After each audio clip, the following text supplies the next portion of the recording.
Okay, welcome to the Read Down, your weekly progressive political hot take by the Stonewall Democratic Club. On this episode, we will be reading down the GOP for filth. We'll be reading down the Veep stakes, a lack of economic relief, and opening the library to read the GOP for filth and giving you a rundown on the latest 2020 developments. My name is Alex Mohajer. I will be your moderator this week. I'm joined by my co-hosts, Ryan Basham and the lovely Jonathan Welch, and our very special guests on this week's episode. It's my friends, Francis Callier and Angela Shelton of Frangela. Welcome, Frangela. How are you guys? Hey! Wonderful. It's so good to have you on. It's so good. You know, we live in this, quarantine lifestyle. We live in that quarantine life. It's good to have you. Well, we're really excited to have you and help break down all of what's going on. These two are amazing comedians and also amazing political voices. So check them out if you can on Twitter, especially Frangela at Frangela Duo. But let's get going on our first segment of the week. It's Big Democratic Energy, celebrating the biggest Democratic flexes of the week. First things first, Nevada has passed a mail-in voting decree for the November election. It's Assembly Bill 4. It was signed by Governor Steve Sisolak, and there are threats of a lawsuit coming from the Trump and the GOP. What do you guys feel about this decree for November in Nevada, and why is the GOP? I mean, we know, but why is the GOP fighting so hard to make mail-in voting not a thing? Well, because cheating is the only way that the GOP can win. Yes. Yeah. But even then, though, it's not like the whole GOP is down with this. Like, that one of the things I love about this is like there's Trump and then the people who will just go with whatever Trump says. But then there are like GOP people on the ground who are like, "Fuck, Donald, what are you doing? We need this." Well, yeah, well, they're doing it on the ground. They're not doing it out loud. So exactly. It's like, what you're doing behind closed doors isn't very valuable to me. It's like, what are you doing to make this ensure that we have a safe and fair and free election? Well, and so welcome to the GOP era of Trump, right? Yeah. But they will. I think that like in time, you just give it a few minutes and you're going to find that Republicans will get behind this, especially if they lose, which we hope they will, which we're working towards, which polling suggests may very well happen if we do the work and get out and vote.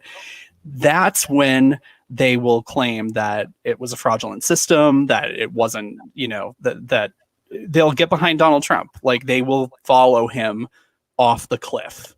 And so many of them follow him wherever he may go. All right, sorry. Although, did you see though that he's like against it, except in Florida? Like that came out today, right? Yes. Yeah. Like he's why against do we think that is? Florida, right? I mean, that's weird. So you're saying you don't want this to happen in states you're afraid you're going to lose, but you need mail-in ballots to win in the crucial swing states. So, I wonder if why don't people just call him out about how transparently manipulative and bullshitty he is? Like in his party, like why doesn't, or around him? What's that about? Because they like it. Because they are down with it. Yeah, this is because they are down with it. This is not the plan. Yeah, this is not a group of people. The GOP, these are not fainting couch people. Like they come after what they want. They support this agenda. There's just no other reason for me to think otherwise. I'm not looking in. I don't have windows into men's souls. You know what I'm saying? What I have is your actions and your words. This is their candidate. This is their president. They fucking love him. That's all I have. And there's a piece. And there's a piece right now out today about how what happened to Stacey Abrams will potentially is happening to Joe Biden right now. It's they're not like they're trying to steal it now. Yeah, it's of not. Course. You have to wait for election day. They're doing it now. They're suppressing the vote now. They're making sure that people are afraid to go vote now. They're doing it. They're telling the mail doesn't work, and they're slowing down the post office. Yes, right, which is insanity. I just read a post from a postal worker who was saying they were getting in the past in one particular post office maybe 3 to 7 bins of mail a day.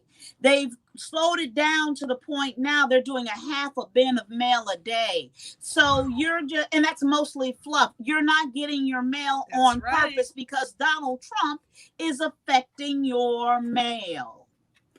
Right. Yeah. And, you know, there are other ways, and we should remind people that there are other ways to vote. Like, we're pushing vote by mail at Stonewall in a big way. Yeah.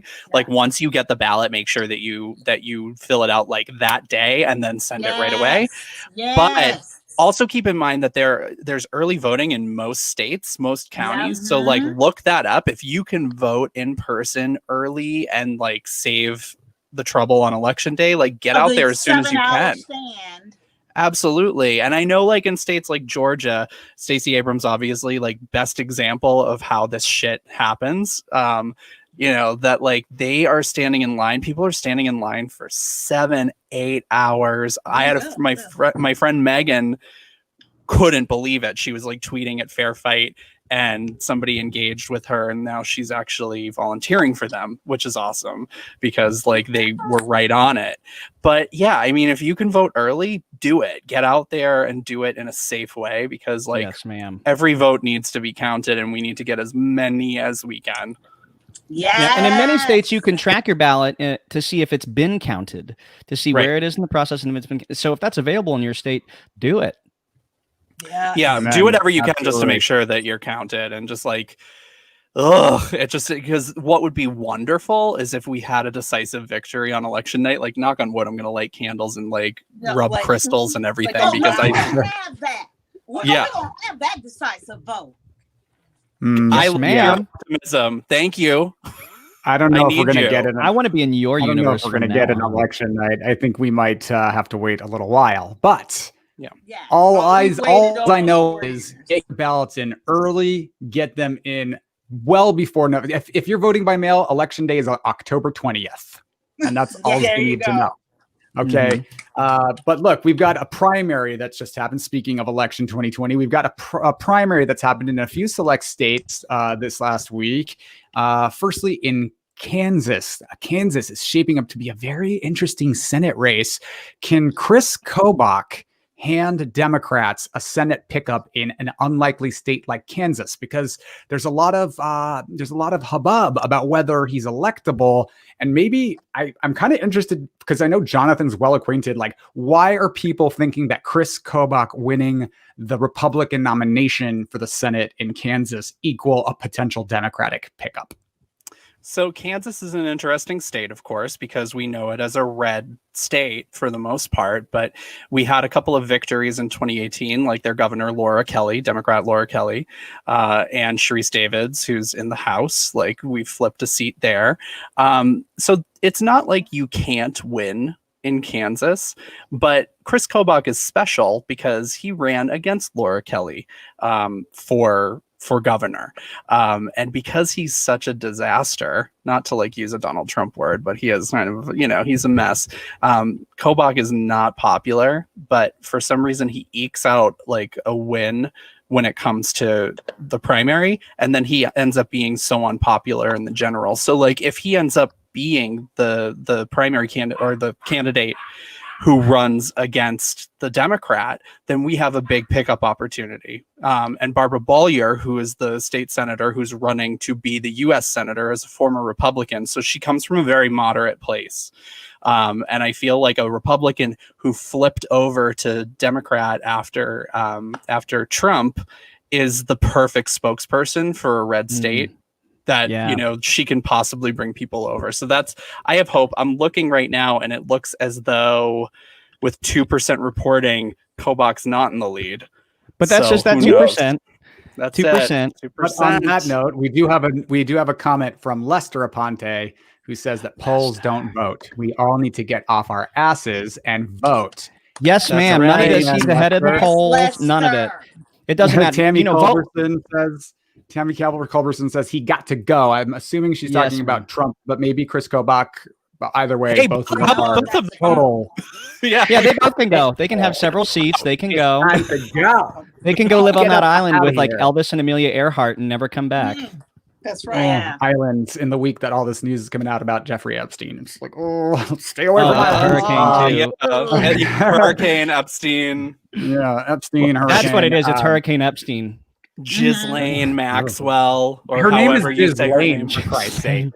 Ghislaine. In any case, and another interesting race in Michigan, we've got Rashida Tlaib. She's facing a primary challenger in Michigan for her seat in the United States House of Representatives. So in both of these states, are the winds changing so much that Michigan is safe? Is Kansas in play? The Trump campaign is suspending his efforts in Michigan, and 2018 was a good year for Kansas. So what's happening here? And also, I'll note that one of the 3 states that we lost in 2016 by really a handful of votes, like I think it was 10,000 votes, was Michigan, and it helped swing the election for Trump. So what's going on in Michigan and Kansas? Well, in Michigan particularly, they stole Michigan. And this is something we don't talk about enough, because the reality is they invalidated most of Wayne County's votes, which is where all the Black people are. It's Detroit, and they then also that night, it was so clear to me that something went down, because those totals changed dramatically, and it makes no sense. I don't think Michigan is a blue state. I think that they stole it and they made it look otherwise, and that emboldened that false result. I think has emboldened the obviously, Michigan got problems. We got some areas. You know what I'm saying? It's the Klan headquarters, like that. It's not all Detroit or Ann Arbor. So. And I think there's a lot that those people have been very vocal, as they are generally, because they can't read or write, so they have to be vocal. But but overall, I don't think Michigan is as red, or it became as red as it's been made to look. No. Right. Well, you know what? There's a new sheriff in town, and her name is Governor Gretchen Whitmer. That's right. And there was a sea change when that happened. Yeah. Mm-hmm. I think 2 years later, they put Rashida Tlaib at the Capitol. Well, she's in a safely she's in. Yeah, she's true. Yeah. Here's the thing that concerns me, though, is this is something that was also an issue with Christy Smith's race in the 25th district here in California. Democrats have been following the rules and not canvassing door to door and not actually actively doing stuff in person with people. Republicans are not following the rules. They are going door to door. They are collecting mail-in ballots where that's legal. So, there's an inherent disadvantage to doing the right thing right now for Democrats, because Democrats are following social distancing guidelines, and in a close race, which tonight's races might be, that could make all the difference. That made the difference, I think, in Christy Smith's race for the special a couple months ago here. So, there aren't any returns in yet. I'm kind of holding my breath. But what's interesting? Go ahead. I think that I actually think that the strategy, and Trump's been doing it too, of actually going places and not following the guidelines, is back. I think that's going to backfire. I think it's backfiring. I think that, what you do is you put your ardent supporters in a situation where, in order to be ardent supporters, they have to then go show up, even if they don't want to, it becomes this mandate, and so, but I think that they're getting punished for it sort of already a little bit, that people are like, why are you making me do this when and all the what they put, what was the first state that the RNC was going to be at, and was it North Carolina? Yeah, North Carolina. Yeah, and then when they moved to Jacksonville, and then they gave it up. So you know what I mean? Like, they got mad. Like, that was a punishment. And then also the tragedy of what happened to Herman Cain. I mean, the reality is that I don't care how Trump tries to spin it. Herman Cain was at his Tulsa, Oklahoma rally. And diagnosed 9 days later. Exactly. So I think that this is a group of people that cannot say they're wrong just like him. They can't say they've changed their mind. They can't do whatever. But I do wonder privately, and just in seeing how people have reacted to those situations, I think the having things in public isn't coming off as strong. It's coming off as stupid and endangering your own supporters. Yeah. Well, let's look at Representative Louis Gohmert in Texas, who is now infected with coronavirus and claims it's because he was wearing a mask. Like, are you fucking what an idiot? What an idiot! No, and it turns out, and he forced a hearing to be in person, and because of that, he infected Raul Grijalva. I mean, Louis Gohmert's literally viral. Well, the other was thing, that Frangela? yeah, he invited all of his people. people who work for Yes. him into his office to tell them without a mask that he had COVID. Here, let me spit on you while I give you some news about how dangerous it is that I'm spitting on you. And there was an Look, article that came from Politico. Sorry, there was an article that came from, I think it was through Politico, where a lot of Republican staffers kind of like off the record leaked to them like what's happening, basically saying like we are ridiculed for wearing masks. If we feel unsafe, we can't work from home. Like you should really talk to the people who work in these offices because we don't know what to do because our members are so caught up with this rhetoric that just doesn't make any scientific sense. Yeah, it was Gomert staffers, and then it was other staffers, and then it was White House staffers. Yeah. I know. I think it's were you like, oh, it's so hard for you? Oh, stop pushing the agenda. See, I can't hear from you because you're too busy pushing your racist, homophobic, ableist bullshit that you can't stop and take care of your damn self. Well, then lick the window ledges, whatever it is you need to do. Nothing should let you know that you're on the wrong side more than you feel unsafe at your job. Now you want somebody to care about you feeling safe, you being protected, you having rights at work. Tell me about that shit. Yes. How does that feel? If you type it the fuck up for him and make sure you spell correct the shit, you want me to care? Bitch, breathe that shit in deep. Don't do the crime if you can't do the time. Amen. Yes, No, ma'am. it's true. And you can quit and then go work for the Lincoln Project because they're doing good work. Okay, I'll pay you. It's never too have late. It every which way. You can't work for stupid and not get stupid on you. That's not how it works. True. The thing is, I don't want to wish anybody to get sick, but of course, when the second coronavirus wave comes in the fall, if it hits Trump supporters more just at the right time so they can't get to the and they didn't get a mail-in ballot request in time. Oh God, I can't say I'd hate it. No, I would never wish that on anyone, not even Trump supporters. I would never wish that on anybody. But but what I will say is when people who are anti-maskers and complete conspiracy theorists do get sick, it's hard for me to feel sympathetic for them. I would never wish it on anyone, not even whether they're Republican or Democrat or with us or against us. Tell you something. Yeah. Here's the thing.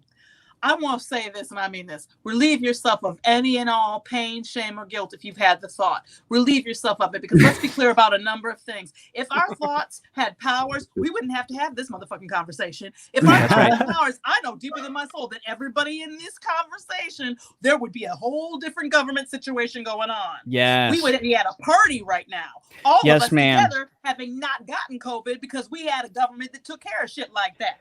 Amen. Yeah. Like deep down, I have a lot of sympathy for these people who are like ignorant enough to be anti-maskers on one level. But then on another level, I do have these thoughts that I'm not necessarily proud of. I'm with you, Ryan. I think the thoughts are productive actually in terms of your mental health.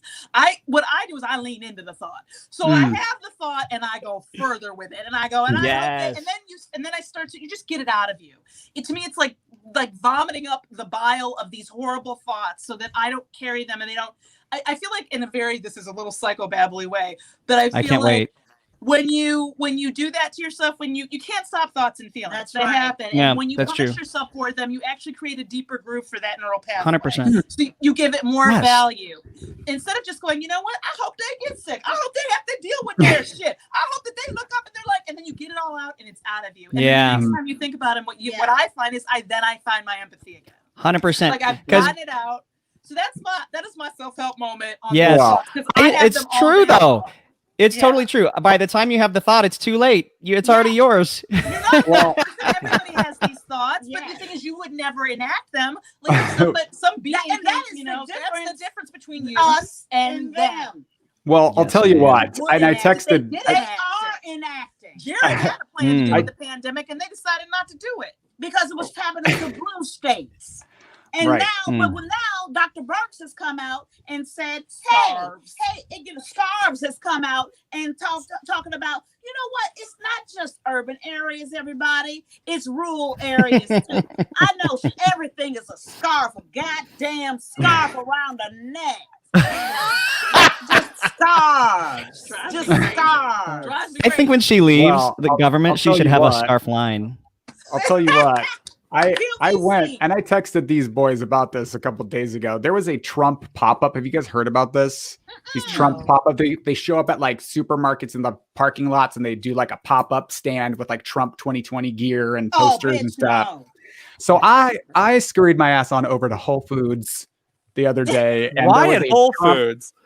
Why, Like, like not you, for you, know but your for them. audience. Yeah. You know what I mean? Yeah, I know. And there was a Trump 2020 pop-up with this singular guy, and I was wearing my mask, and I was just drove over and parked and was going into Whole Foods. And then I was like, no, you know what? No. And I'm going over there. And I walked on over, crossed the street, scurried my ass on over, and I came right up to him with my mask. So the anonymity was very helpful.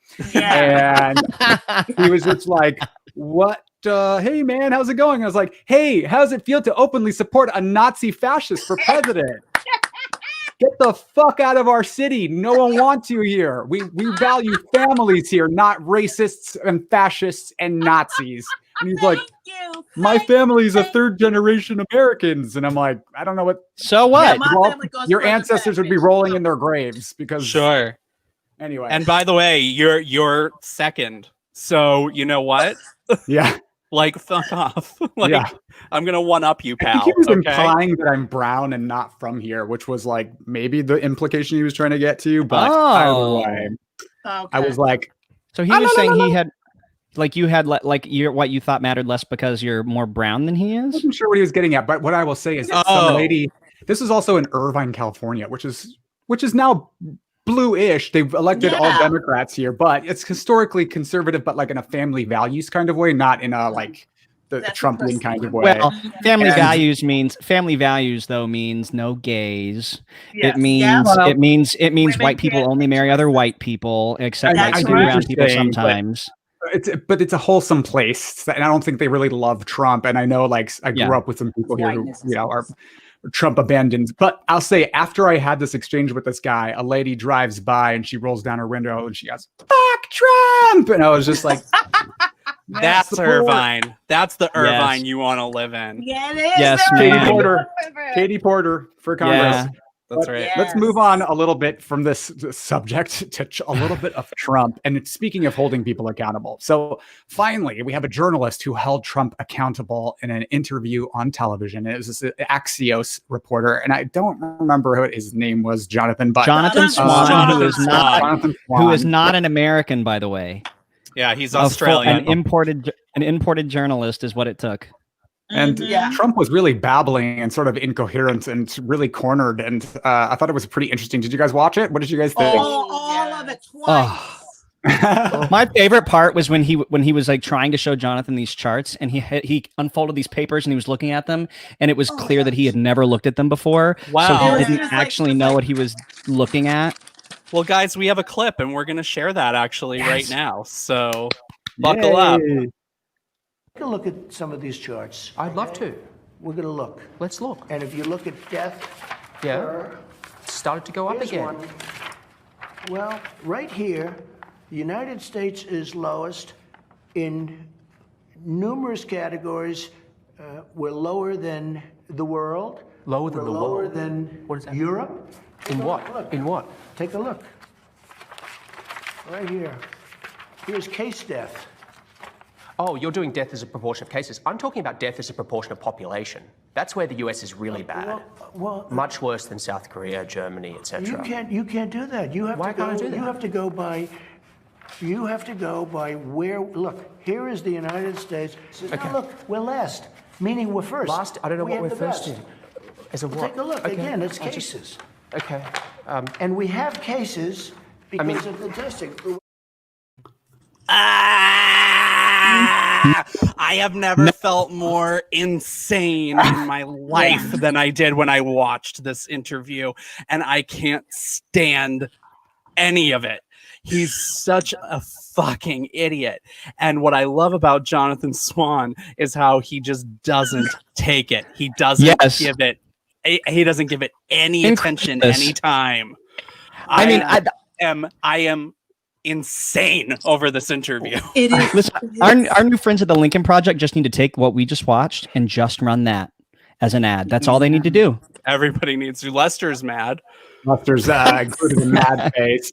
We've got Chander Garula chiming in with "Blue all the way." Yay, Chander! See, I Blue love all the that. way. That's a loving like Irvine community moment. But yeah, Why are you hating on Irvine right now? I need you to step back. No, Jonathan, no, I said the little And heart. by the way, there is a Democrat running for Irvine City Mayor.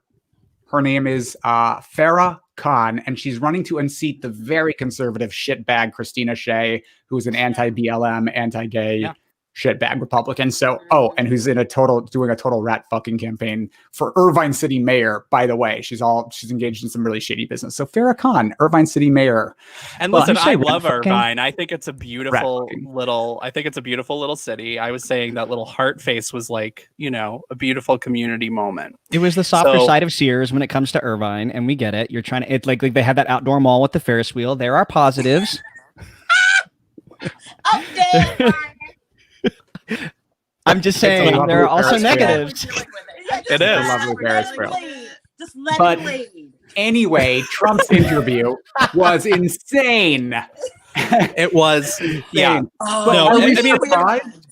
There isn't much more I can say about it except that everybody needs to watch it. I think like anybody who is considering even supporting him, who's considering staying at home, who's been affected, and we've all been affected by COVID-19. So why don't you take a look at that interview, take a look at how he's responding to it, look at his little charts and his little illustrations because he doesn't understand how to read words, and take a look at your guy. Take a look at him, and then you tell me if you support him. You can watch it for free. It's on their YouTube account. It already has 4.5 million views in less than 24 hours, and they only have 2.1 million subscribers. It's less than 40 minutes long. Just get your ass on YouTube and watch it. It's like one of those things that like when those of us who make it 40 years from now are going to talk about this moment. Yeah, like this interview. When you watch that interview, it is like looking back at the face of time back at yourself because you think you're losing your mind and going insane. You've gone to the edges like you of can reality. See the back of your head when you look in the mirror. Yeah. And you're like, oh, I've lost my ever loving motherfucking mind. Clearly, because what just happened was somebody who's being referred to as the president of the United States. And what he just said was a hodgepodge of stupid and crazy.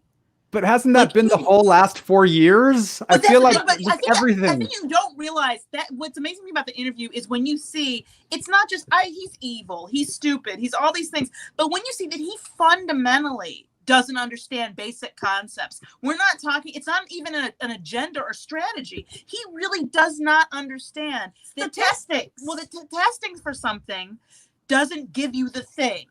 Like he really doesn't. He believes firmly that if we just stop testing people, we wouldn't get the results that people are sick, which would mean people aren't sick. Yeah, I thought at first that was he knew that.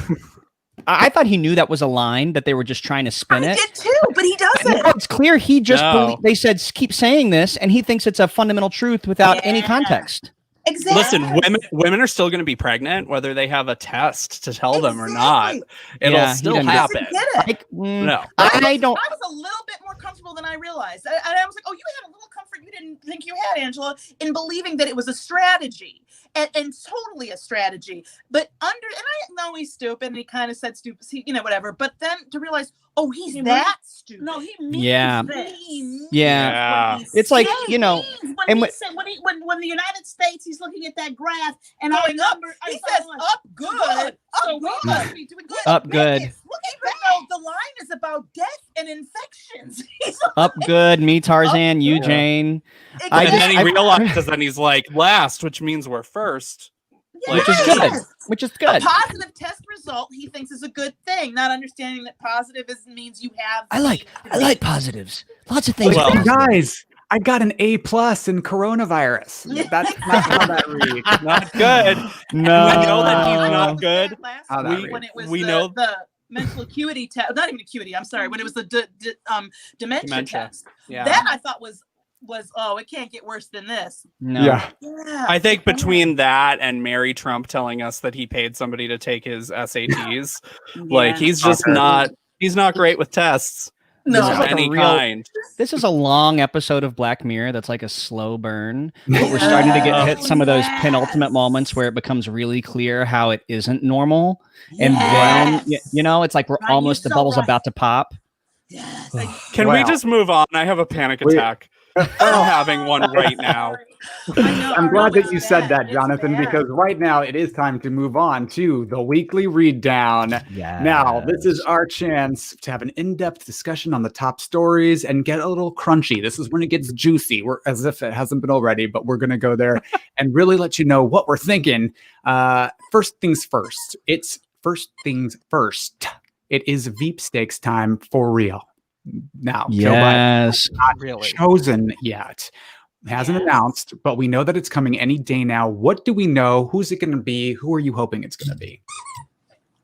Let's go to our guests. I think it's going to be Kamala Harris. I was telling this to Angela earlier. I said, you couldn't have told me 4 months ago it wasn't going to be Stacey Abrams. You couldn't have told me it was not going to be Stacey Abrams. She is so far not, in my opinion, and I love Stacey Abrams. I think she's amazing. But for me, I think that as I'm watching and reading the tea leaves, she's not even in this conversation anymore, actually. I think, concur.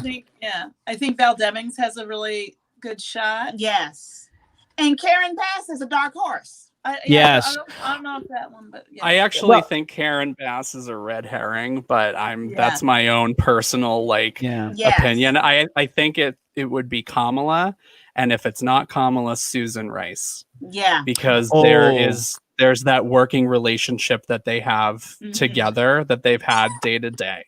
They know each other well. So you know, I don't know. I think there's a reason why. I mean, I also think it's going to be Kamala, but I think there's a reason why Elizabeth Warren is still in this race for the VP pick because the one thing she does, I think she is, she thinks she is anyway. So, and she's not stupid. I think it's going to be Kamala. I would love for it to be Karen Bass. She used to be my congresswoman, but I don't know. There's something that, you know, Elizabeth Warren brings together a lot of the progressive wing of the party that other candidates don't necessarily. So I could see Karen Bass maybe pulling that off if they really get to know her and like her, because she's a pretty progressive candidate. But I agree. I think it's going to be Kamala. Well, we know that like Elizabeth Warren and Joe Biden are having regular conversations, long conversations. We're seeing a lot of her policy ideas kind of filtering their way into She's got a cabinet Biden platform. She's not going to be. She does. Yeah, I actually think all these women who are on the list have cabinet posts waiting for them. And with Stacey Abrams, you brought up Stacey Abrams, Francis, and I think it's really interesting because I was like you couldn't convince me otherwise. I was like, she's the only one it could be, but she doesn't have as much governmental experience, unfortunately, because she can't win statewide in a state that rigs its elections. But this is her chief cause. So maybe there's something in the administration she can do to champion those efforts with an actual cabinet position. I love her. I love her. I love her so young, much. though. And by political standards, she's super young. So she's got a lot of time to do a lot of good. So she doesn't have to be VP now to be president later. I mean, she's going to be around a long time. That's why I do think she'll find her way in the cabinet. But yeah. I think that this is an important conversation for two reasons. First of all, you know, the 13 women some who are on the hard list and some short list and some who are on the soft list. I think being able to elevate all of those women's names, Tammy Duckworth, Elizabeth Warren, to keep her name in the conversation, because she is a very important voice and she's a very important perspective to continue to promote and to have as a voice out there, even if we are not in the middle of a primary with her. She is vital to us. Yeah. Whenever they send out the emails from all of his surrogates, Biden surrogates, and they're like, chip in money right now. Whenever it's her, I chip in right away. Yeah, she is the biggest fundraiser for him, right? Exactly. This is Elizabeth Warren money that I'm getting. Yes, ma'am. Hey, and Elizabeth Warren was my primary pick, and I voted for her. And so for people who are more reluctant to support Joe Biden Biden, but who were Elizabeth Warren fans. Like, Yes. this is your avenue and this is the way to do it. Give your money to Elizabeth and have her give it to Joe. And then, Yes. you know, Be a and then Warren you're all- Democrat. yes, Warren Democrats. But big we're funding. like all I we're don't all on the want her to same be vice team. president. Yeah. I know. I Well- think I want her to be president more than I want her to be vice president. I don't Yeah, know if but she can Could she Get get there there? as She's vice 72. Isn't Oh she yeah. Oh, 72? she's in better shape than everyone. Then She's all- That's true. 70. She She's looks, only she's 70, She's and also she more looks like agile than- 50. She's going to live a long ass time. She's going to be 120, really good shape, 40, and I- 140. Yeah. I mean, Yeah. and She's more she seems- agile and energetic than any of the dudes. And by the way, didn't I heard her speak, and she was so dynamic and Yes. nimble and like running Yes. around. Like, Yes. just like Hillary had 10 times more energy than Donald Trump will ever have. Yes. So, Yeah. you know, women, I just want to say, women can outdo men on the energy department any day of the week. They're Yes. bred and born to like literally shoulder all of the responsibility in our society. They have to play all the roles. So like, I never want to hear someone commenting about a woman's like energy or age. Like my mom is 70 years old. She could run circles around all y'all. So Yeah. Exactly. 100%. she's And had to. that's been a big part of the problem, I think, is that with this particular process that we're seeing in this cycle, is that the leakers and the people who are saying awful Mhm. shit are old white men. Chris Right. Dodd and whoever hangs out with Chris Dodd, Mm. Ed Rendell, good. because we don't give a shit. Ed Rendell, like these are old white men who are calling Kamala Harris things that like make her seem like she's insubordinate when like Yeah. she's an equal to Joe Biden and they need to be partners. Thank you. Yeah. So Yes. 100%. I was going to say the second thing I was going to say about the why this is so important is because this pick, it really is. He's picking the next president of the United States, and we all know it. Mhm. And it should be in that vein. So that's a very important thing, and it's a very important thing, and we have to have a long view on that as well, because you know, if we're looking at that person and they have to continue, you know, an idea, what we're really looking at is maybe 12 years of a Democratic presidency. Yeah. Well, you know, though, I do think it's We really hope. important that we stay focused on this moment. That's because right. this is the only moment we have. We have no next election if we don't have this moment. 100%. Right. 100%. Everything is fucked. Right. Yes, and ma'am. but, you know, Yeah. Hair This on fire, messaging- naked in the street. Fucked if we allow this fool to pretend and steal this election. Yeah. I mean, crazy town. He got to Yeah. go, y'all. he's got to Yeah. go. Somebody said to me the other day, like, I'm having a hard time getting excited about Joe Biden. And I was like, let me stop you right bitch. there. Listen, you don't, this I is, don't need to be this is the- excited about Joe Biden. this is the a democracy if you can keep it part happening. Thank you. You don't have, none of us have ever had the luxury of shame on any of us who have ever waited till we found a candidate we got excited about. That's not your job. Your job's not to get excited. Your job is to be deliberative, pay attention, be informed, and vote in every fucking election. That's your job as an American. Otherwise, you don't have the right to complain about what happens in your country, and you shouldn't be surprised if you don't get to keep it. And Thank also, you. And you know P.S. what's the read best? the room, right? Sorry, like Yeah. I can't get excited for anything, Yeah, like no. anything. I don't have the Righteous capacity. indignation. Not Yes, excitement. I'm But just the person who said the scraping best by. thing is you, Alex. You said the best thing about this, and I love the way you've said it and put it. When you were on Stephanie Miller, and you said, you know, I mean, maybe you don't feel what you say to people when they say they're not excited about him, or they don't really want to vote because they don't feel whatever about it. And you said, who are you voting for? I'm voting for Ruth Bader Ginsburg. No, but I mean, like, what I use what you. No, yeah, I don't remember what I you said. feel I'll be protected. Oh, Like, right. I Oh, need you right, to right. vote. So You I was know? I was in a lift with a driver who was just like, this isn't for me. Like, you know, they're not going to do anything for me. Like, none of these politicians will do anything for me. I'm not going to get involved. And I said, well, what about me? Yeah. And she was just like, well, damn, I didn't think about it like that.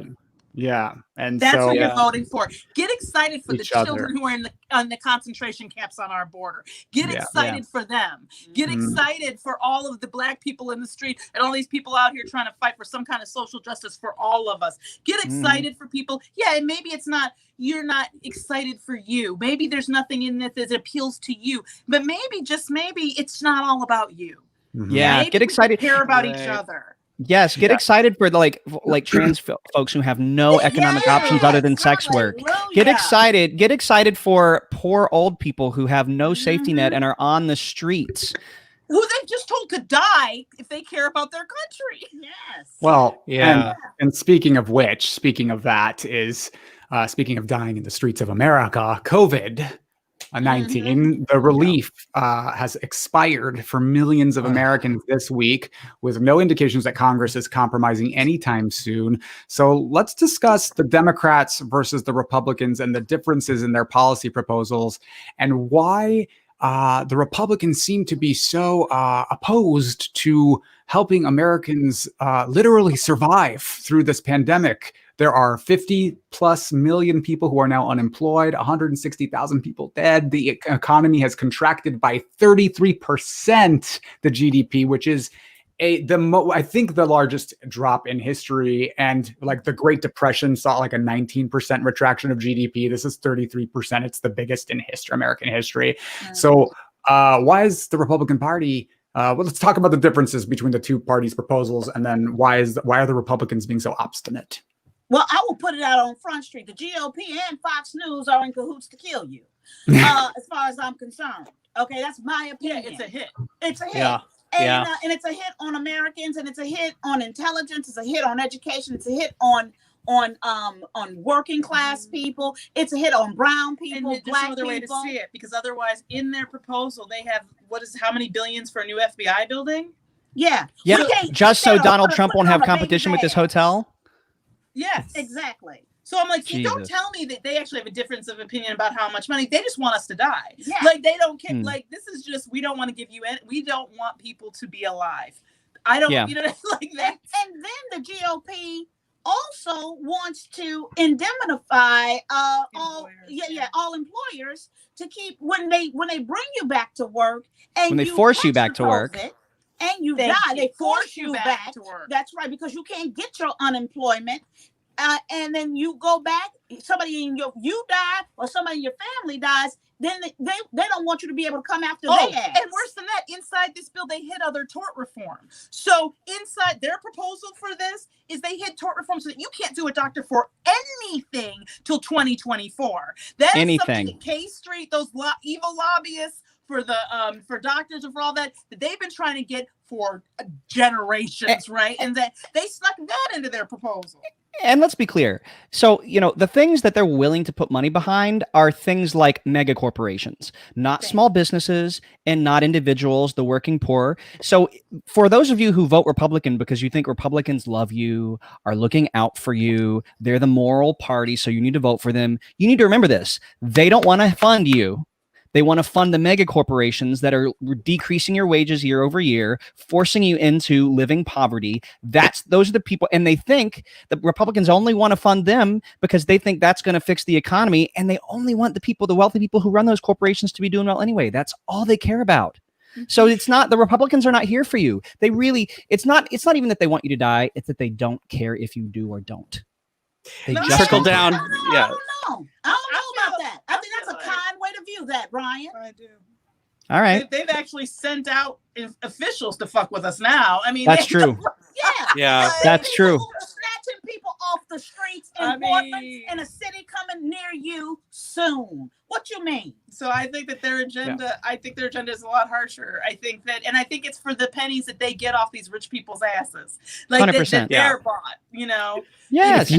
If you are ducking your head in the sand about the fact that this is a fascist administration, then I don't know what to tell you. The evidence. And if you're not sure what that means, Wikipedia will explain it to you. It's not hyperbole anymore. Nope, maybe it was, but it's not hyperbole. This is the most crucial election of our lifetime. If this man allowed to cement his power for another term, it is over. America, as we know, is over. The rule of law is over.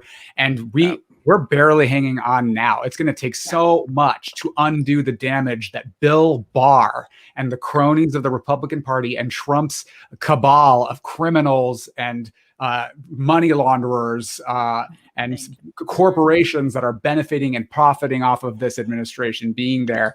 If you don't see that this is fascist, I understand we live in a very divided time and people live in camps and you're not looking. But for the rest of us, the people that are moderate-minded, independent, liberal, open up your eyes. It's not hyperbole. This is fascism taking place. You can't arrest people and throw them into unmarked cars for no reason. You can't let a president get away with obstruction and corruption and interfering in the election unimpugned and with no punishment. I mean, it's its finest, really. And here's the thing: a lot of people who don't want to see this are also the same kind of people who are like drunk with cocky arrogance about how America is the greatest country in the history in the world. And up until recently, that's been true. But you need to understand that all these things that are happening that we're trying to tell you are fascistic things to do, all these things that Trump has done internationally, you need to understand that this is the breaking point where every major empire falls. This could be the point where America stops being the shining city on the hill, the only world superpower. This could be it. And meanwhile, the European Union has 100 million more people than we do in it. Its economic strength is greater than ours. They've deferred to us because we were the existing power before they were formed, but now they're picking up the slack in international leadership where we have not. It is very likely that we could be to the European Union what New Zealand is to Australia at some point. Imagine that. That's what's possible under a second term of Donald Trump. Well, I should hope so. I mean, if I was the rest of the world, the rest of the world, the best advice I can give you is if we don't get our shit together, get to a safe distance. Just get to a safe distance. Get away from your abuser. Pack a go bag, EU.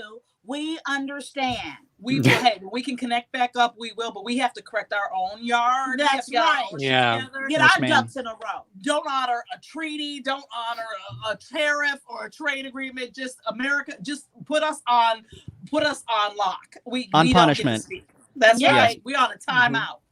Well, and look, at the end of the day, the thing is that people need COVID relief. And the Congress and the Senate and the president, they need to come together to pass extended unemployment benefits for people. And their response to this, the Republican philosophy here is that people are making more money in unemployment, and so they're so lazy that they won't get back to work, which is the same. That's not even how it works. Racist. That's not how it works. You know what?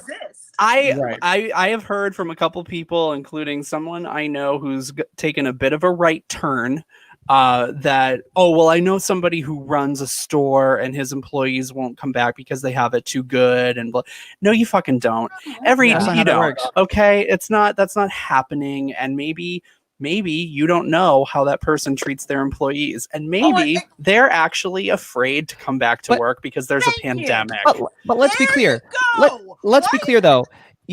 This is not a thing. This has never been a thing. If you are offered your job back and you say no, you lose unemployment. Period. The end. Yep. This has been studied. This is not a thing. There is no such thing as I'm staying on unemployment because I don't want to go back to work because I'm making more on unemployment. That is no one has that choice. That is not an option on the table for anyone. And on top of it, I think that we have this fundamental disconnect on what unemployment is. It's money they took from you. It's money for you. It's our money. It's the interest-free loan we give the fucking government. Yes, and they're supposed to give us back in our social services and in Medicaid and Medicare and in Social Security and unemployment insurance for when we are unavoidably unemployed. It's my money. And I highly object to the fact that they tax it again, because I'm like, you already taxed this money. But the reality of it is that's what it's for. And you can't go back to a job that doesn't exist. You can't go back to a job. And it what really made me mad is these motherfuckers had the audacity, the temerity, the unmitigated gall to call Americans lazy on the day they went off on fucking vacation. Thank you. Fuck you, GOP. Fuck you. Yeah. And it's not like it's too expensive. There's always, Ali Velshi said on MSNBC the other day, he made a great point. He's like, there's endless amounts of money to keep interest rates low.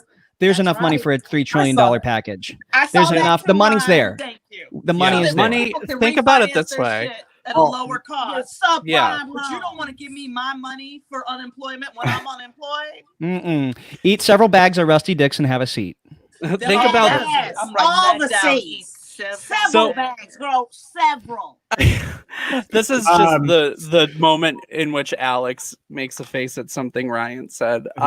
In our episode, it always happens. So, but I was saying, like, think about it this way: like, money isn't really real. You know, like if we want to solve a problem in our government, we can throw money We can literally in print our money. own economy, and we can print it, and we can fix our problem. But that's what the New Deal was.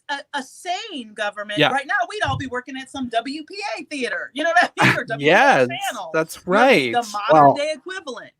I want you to meditate on that for a second, because it is that time of the episode where we open the library. The library is open. Now, this is our panelists and everybody's chance. It's an opportunity for us to discuss something going on that you would like to share, get off your chest, offer how others can take action, what we can do, get feisty, and maybe just read someone for filth. So I'd like to start with our guests this week, Francis and Angela. Open up the library. Who would you like to read? What would you like to read this week? Ooh, who am I gonna read? Oh, you know, I like to read Louis Gomer.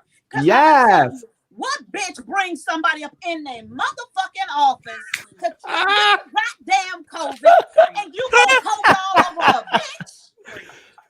No, ma'am. I'm sorry, you called me in here to tell me you have a potentially deadly disease. That's airborne. What the fuck I got up from my desk for? Well, I'm doing your work. See, I'm surprised he didn't get beat down then. I would have got pitchforky in the office. I've been like, I know this man. Take my rings. Take my rings. Yeah, I know. I know you did not. I know Yes, you he did did, not. girl. No. Yes, Earrings. Get your wig. These are my grandma's earrings. Get your press-ons off. You said I'm gonna put it on you. I'm gonna put it all on you. What did you say, Louis? You might let me take this too. Take this mask. You might need this mask. You got it, girl. Oh my God. Phil. Trash. Oh, man. All right. Well, our guests, Frangela, have opened the library and read Representative Louis Gohmert for filth very deservedly. Let's turn to Jonathan Welch. Who are you reading this week? Well, this weekend in Los Angeles and Hollywood, there was a little party at the Sassafras Saloon. If you want to take a look at something that was going on a little bit more locally, or if you're not in Los Angeles, take a look. The LA Sheriff's Department decided to have a mask optional party, putting the people who work at the Sassafras Saloon in danger, completely disrespecting the neighborhood by throwing trash around the sidewalks and throwing trash on the floor of the saloon. No masks. All they had to do was present their name and say that they did not have a temperature when they walked in. Not even have their temperature taken, just say that they didn't have it. So this is an egregious chasm in public trust, to have the sheriff's department have a party during COVID. It's complete bullshit. By the way, this is why we should defund the police. This is just it's just so irresponsible, and it's bonkers to me that an organization that's charged with the public trust would actually like take that and wipe its ass with it. So if you want to do something about this and you live in Los Angeles, call your supervisor, because the Board of Supervisors oversees the budget for the Sheriff's Department. And also, if you're not in Los Angeles, definitely contact the LA County Board of Supervisors and voice your anger, because it's events like this that spread COVID, and it's events like this that show us that law enforcement often doesn't have our interests at heart. Thank you. Thank you. Thank you. Amen. Ryan Basham, who are you reading this week? I'm going to do this in the form of a shout out to the families of all the people who have lost people to COVID-19 and used their obituaries to read people for filth. So I quote, "Family members believe David's death was needless. They blame his death and the deaths of all the other innocent people on Trump, Governor Abbott, and all the other politicians who did not take this pandemic seriously and were concerned with their popularity and with votes. And to blame are the many ignorant, Self-centered and selfish people who refuse to follow the advice of the medical professionals, believing their right not to wear a mask was more important than killing innocent people. A statement issued by the family declared that Dave did everything he was supposed to do, but you did not. Shame on all of you, and may karma find you all. There are several obituaries going around on the internet like this. It's become a thing. So check them out. Shout out to all the families who made meaning out of the senseless, needless loss of their loved ones, who made that count for something, even in their obituary. That is truly heroic, and our society is better because of you. And our condolences. Thank you, Ryan. Thank you for opening the library. This week, I would like to read. Gosh, who do I want to read this week? I didn't pre-plan. I want to read. I want to read the entire Republican Party, frankly. I mean, let's start with Bill Barr and then Donald Trump, Senate Majority Leader Mitch McConnell, really a lot of them. On a daily basis, I feel so much rage by the complacency and complicity of the entire Republican Party and the blatant hypocrisy on a daily basis that it's maddening to me. And I just really don't know how people don't see this blatant hypocrisy on a daily basis, but it just drives me nuts. I also want to give a quick shout out to Claudia Conway, who is Kellyanne Conway's teenage daughter, who has been reading her mother and the Republican administration for filth on Twitter. I mean, like, Kellyanne Conway posts a tweet about COVID and something other, who was it? Herman Cain, who passed away. And Claudia Conway types a tweet in response to say, isn't your administration responsible for his death? Yikes. And I was like, to her mother. Her own mother. And who does she go home to now? George Conway, who also was very anti-Trump. And I think Kellyanne lives above the garage at this point. I don't think she's invited to Christmas or Thanksgiving. I would pay money to be a fly on the wall for one dinner with the Conways. Just one dinner. I would pay money. I believed it was a strategy.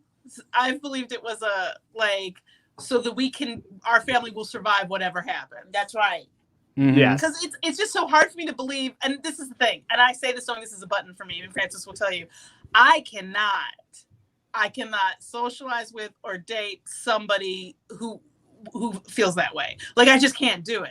Yeah. So I can't be friends with you. Like, if you support Trump at this point, that's the same thing as saying I'm going to lynch you, Angela. I can't do it. So I'm indifferent to it if somebody does. Exactly. And so I'm like, it's hard for me to believe it. So this could just be me. I'm saying, and maybe other people can see it. It's hard for me to believe that you could be that far apart.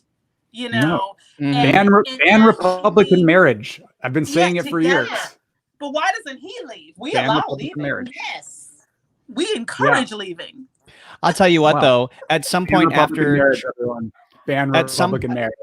And at some point after the other Republican that I want to just really in the read, it's so we've got the Conway. George Conway is a Republican, and the daughter, I don't know, but the George Conway is anti-Trump, and the other one is this man, this gentleman by the name of Chris Calabresi. I think it's Chris or Scott Calabresi. He is the founder of the Federalist Society, ultra left, ultra right wing, very conservative.